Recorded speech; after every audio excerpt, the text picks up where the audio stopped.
Hello, I'm Glenn W. Hunter of TIPS IE, Trauma-Informed Prevention Services of the Inland Empire.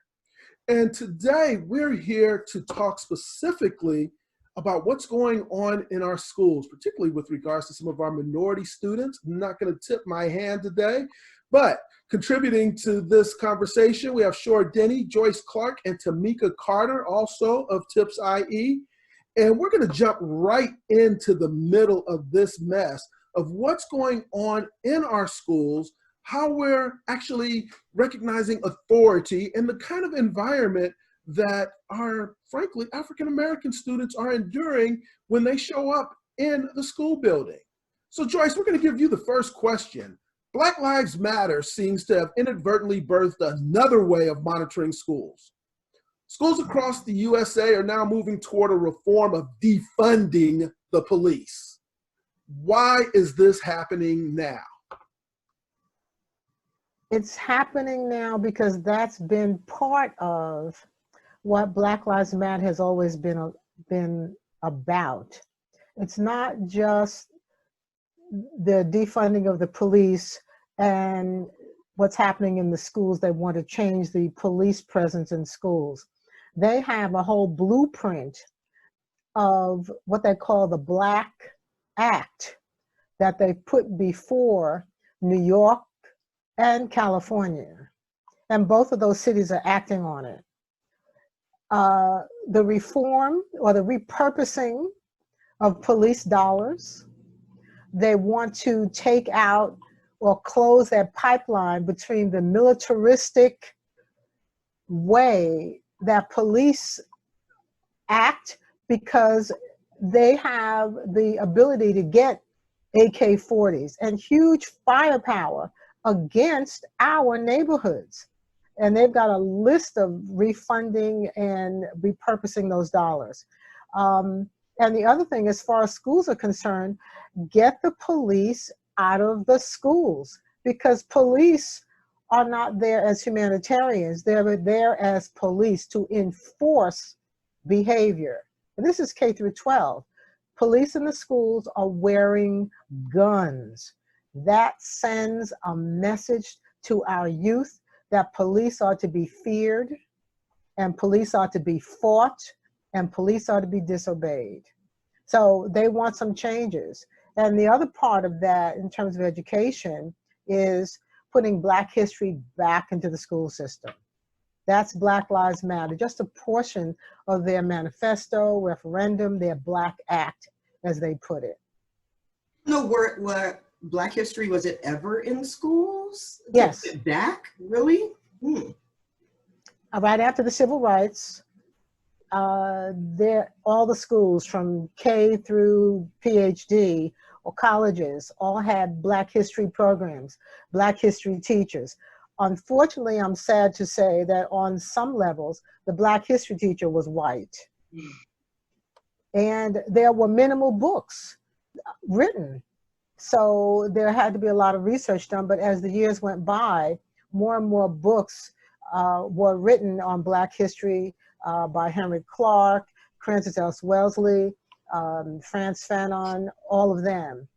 And a lot of novels were finally republished. You had all kinds of books that were written by Black people that just sat on a shelf and were now resurrected during the curriculum days. You know, this kind of stifling of the growth of our youth just has a really bad taste. You know, there's actually a perspective that says fear is the primary driver for the movement in defunded police. Honestly, is this really healthy for students of color and their community at large? I think that defunding the police is the healthiest thing that we could do for our youth. I don't believe that police have a place in school, and I don't think mentally that there's any health that comes from a police, as Joyce said, being on campus. We have history here in Riverside with the YAP program, Youth Accountability Team, which went through our county, and some organizations in the ACLU actually sued them and they lost. for having police and DAs on our campuses interacting with our youth without lawyers, manipulating parents and putting youth for things that are not violent or say truancy or yelling at your teacher, putting these youth on probation. So, and that ended up being, one of the great ways that they started the school to prison pipeline was through these diversion programs. I don't think, and when you look at what the police have been set up to do, and we won't go into the history of the police, which is a whole nother conversation, but what they're sent to do on that campus is exactly what Joyce said. There's no arbitration, no mediation. Those types of services are done by others who are skilled and trained to do mediation and arbitration. The defunding of the police would be to take SROs, police, off of campuses and put people that have the skills of mediation that don't carry guns or tasers, that are there to actually make peace on campuses. So defunding is more reforming, reorganizing, and taking force out of where they should have never been.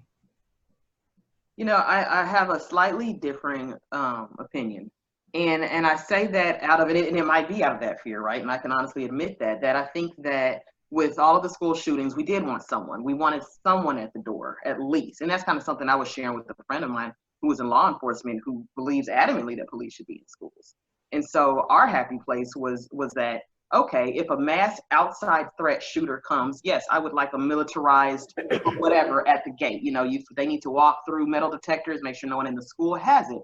But like you said, someone walking around with an actual firearm, in a school building is not good for the psyche of young people.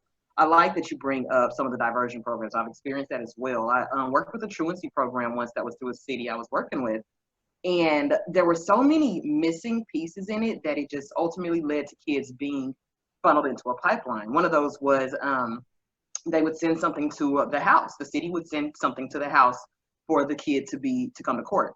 Well, if the kid had moved and they didn't receive it, then they were in trouble. They had a warrant or they had their license revoked. And these are kids who were 15. So that means when they went to get their license years later, they had this thing on their record. And so what do we now have? People driving around with suspended or no license. Even from the get of the program, there was bias in it, right? So we have officers at schools who are writing tickets based on a registrar just kind of scrolling through a list and arbitrarily selecting whichever students that she felt had a true truancy issue. And so, from the rooter to the tutor, there were so many issues that just caused kids to get into more problems. And the woman who was actually the head of a municipality, a Black woman, actually, she moved to change that relationship with the school district. She, on the law enforcement side, decided that she didn't like it, that the school district was presenting so many problems that was putting her agency, her law enforcement agency, looking like an usher into this pipeline to prison, that she didn't want to be parts of it. And so I think what that brings me to is there's possibly a place for them. However, it must be behind what we know is the major issue with school. I've said millions of times, schools are mental health centers. When we have a quarter or more, some schools have 40, 50%, depending on your locale, more untreated mental health needs. If you look at any school climate survey, you'll find that they have untreated, not treated, untreated mental health needs, undiagnosed mental health needs. This is what's on our schools. Yes, we know underachievement is an issue, but in this day and age, our children are struggling immensely with mental health and trauma because we have put them into this world. Pac said it himself, that the world we handed them is awful. It's a mess. And so I see that, but I see that if police or officers are on campuses, I think that they need to take a backseat to the providers who are able to handle the true crisis that is showing up in our schools. I have an example. There was a time I worked with the school, and the sheriff's office was there as the SROs. I won't say a name, but an amazing officer, actually. And I'll never forget, there was a kid who passed out. I think they got hit in the head with a basketball, something like that. Passed out. It was a whole crisis on the school campus. All these kids had observed it, trauma. The police, the SRO on campus, me being the agency there, the SRO came to me for leadership. That's the partnership we need to see. If this is going to be something where they are able to, if SROs on campus mean they're the ultimate authority on everything human related, and they can flex this fear muscle to pull a gun or whatever, encroach upon funding, then that's problematic. If they can understand that, even when I'm on the campus, I'll still say the principal, the teacher is number one, because that's how it goes. So if we can all play our role and get in line, then this can work together. Absolutely. Absolutely. I do think that ultimately they're not there to mediate. They shouldn't be there to all this other stuff. Like, be what we need you to be. Be the person that if we are physically threatened, you can help us. Tamika, you bring up a point, and Shor brought up the point, mindset of the police. The sheriffs went before the board for the budget talks on Monday, 2 days ago. He knew the budget was going to be cut because of COVID, but now the requests coming from Black Lives Matter for the defunding or the repurposing of money. The sheriff said he needed $32 million more than what the executive office was offering him, which was still a cut. This Sheriff Bianca, his concern was that they couldn't finish building the John J. Benoit Detention Center in Indio. This is not a camp for good kids. It is a juvenile detention center. He said all they can do now is do intake at this Benoit Detention Center. His mindset is, we got to get this prison built. He's not thinking about sitting at the table. He's not thinking about sensitivity training. He's not thinking about being peaceful and working with counselors and parents or mental health, mental wellness facilitators. Get the prison built because he wants to do his job on campus and in the street of putting more minorities in prison. A detention center is not a federal prison. It's for young people. And I think we need to look at the trauma involved in this, right? Every time, the history of the police is that they were the slave patrol. There is not a good relationship with Blacks, minorities really, and the police. When you bring a policeman onto a elementary campus, you are starting trauma with these elementary youth, and especially when their families do not trust these police that are on the campus. With trauma-informed care, it's to make sure that your people are safe. And I do not believe that with PTSD and all of the other things that we as African Americans are already dealing with, just being born, the American Psychological Association says that just being born Black is a risk factor. That's right. Because of the high stress, because of the things that we as Black people have to go through. I don't see how adding police at an elementary school does anything to feel safe, to help our youth overcome the trauma of the police being there. I'd agree. I mean, I think when I think of it, I think more of the secondary level, right? I'm thinking, when I speak of it, I'm thinking of the secondary level where kids, aggressive, their sheer body size, or you have parents who come to fight kids that fought their kid, or, crazy stuff. My kid's school had a young person show up with a gun to shoot another young person at the school. So I think of those things, and that again was a secondary school. I believe though at the elementary level, we had this piece where police wanted to attempt to bond with our community, right? So they wanted to put people around the kids so that they could get comfortable with the uniform, comfortable with whatever. And I'm not sure that's working. I think what you're saying, honestly, Shor, the trauma, just the visual trauma of years and years and years of brutalization at the hands of people with badges. I think kids who are in elementary school, it's a lot for them. It's a lot and it's confusing. You have to also bring in some co-occurring issues that happen with our young people. If you're born into maybe some of these housing projects like Nickerson Gardens and Jordan Downs, the sheer fact that they've been neglecting housing complexes where the police are there all the time means you're born into a police state. If we go back to slavery, you're born into slavery. How you respond to that, you learn from your parents and you learn from the code of the street. So by the time you get to elementary school, having police in your school is not a big deal because you know they're there as the enforcer and not your friend. It's too late. It's too late to have a Christmas party with them. It's too late, girl. It's too late. It's absolutely much too late. And I had to look at the LAPD, who has to this day 400 members, police who are on campuses.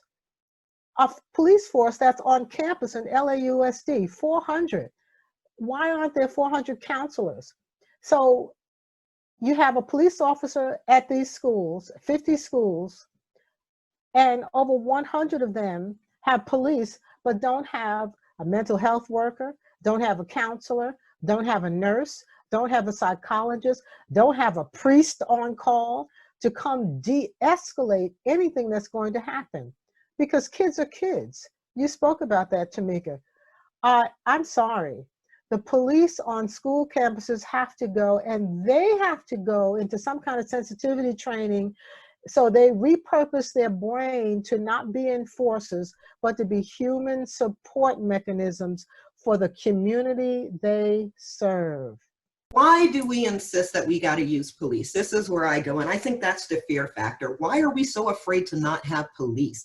Why in the world would we want police to be repurposed into being our arbitrators when we have community-based businesses that are already educated, geared, have the personnel to do this in every city and are connected to their school districts? I'm saying school districts, use your CBOs, use your community organized businesses for this purpose. That's what we're here for. Community Now has programming for 3rd through 8th grade that we work with life skills. We work with campus climate. We work with reducing suspensions, reducing expulsions, right?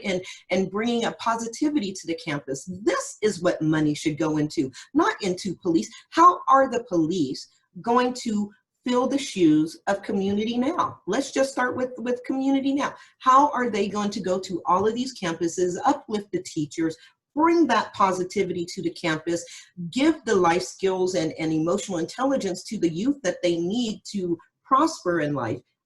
It's not for them to do. That we're not having those conversations of the organizations that are here and are ready and equipped to do these things for our students. Where do you want the police to focus their energy? On the high crime, white collar crime?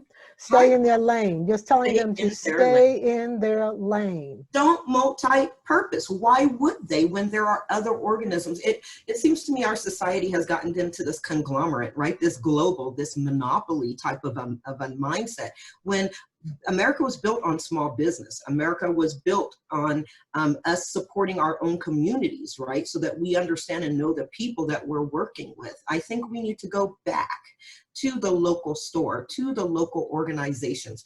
A large conglomerate does not care about our people, but the organizations that you have getting your community, your city funds, and that are working to get grants in your community right now to work with your youth, they care. They want to work with their youth, and they are educated to de-escalate and to work to bring harmony. So I'd love to see more conversation of what organizations are out there, and let's get away from the fear factor of the word defund.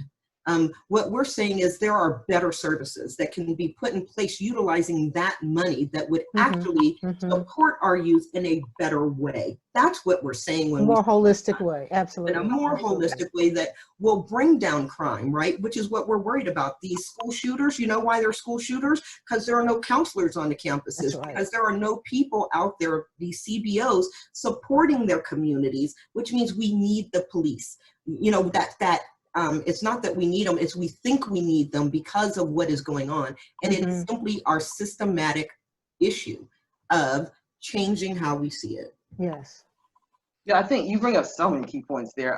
One, just, we allow mental health issues, again, schools being a huge basin for mental health problems and trauma, collecting and festering and bullying and all this stuff. And then we let it kind of deteriorate people's mental health to the point of it becoming a fear situation. Exactly. What about relationship? And I wanted to say something about that because, you know, in some of the examples I've used about my interaction with SROs, it has been people who grew up in the community. So the SROs who were in those schools were people who drank at the same coffee shop, went to the same church. So they could be friendly. I mean, I remember the first time I saw them actually have to enforce And it was like, who is this? You know, because I was used to them playing that relationship role. And what Joyce is saying, what you're saying is honestly is y'all, if you haven't been doing that all along, don't try to give $50 million to do it now. CBOs have done that. We have done that work. We have marched the marches with these people. We have sat in their homes. We have cried with them. We have helped them find lawyers. Let us do this work. Thank you. Because I mean, someone brought up someone had a meme on Facebook. Sorry, and it was like showing how much time officers train, right? And so we know. I mean, I don't know this all the standards here, but it's typically a high school diploma, maybe a bachelor's. But clinicians, like you said, fill our shoes. We got master's degrees in this people service oriented stuff. So in all honesty, it'd probably be easier to train one of us to tote a gun and respond to assist. I mean, what do they spend 800 hours in training possibly? Yeah. That it might honestly be easier to teach us than to package a police officer with a master's degree worth of understanding of human relations in order to be able to better help our students and our families. And I mean, yeah. So that's kind of my thought there. So we're going to take this moment to take a break in order to provide the second half of this riveting conversation. Please stay with us. There is a part two, but we're not going to let this die down because it's important that we understand not just where the trauma begins, but to put the right steps in place to remove it so that our minority students are capable and empowered to move forward academically and socially.